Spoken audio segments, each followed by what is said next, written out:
Good morning guys, in front of me is Tank 3 and let me show you how to change wallpaper. First open the settings, then find and select wallpaper and style, mark change wallpaper, and you can pick one from on-device wallpapers, live wallpapers, the whole wallpaper album, or your own photos, whatever you prefer.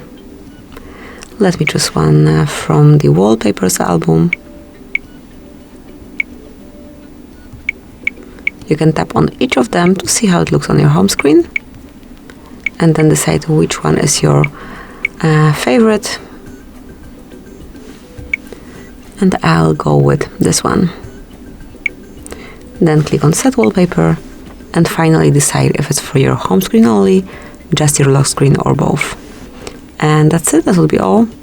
Thank you for watching. Please subscribe our channel and leave the thumbs up.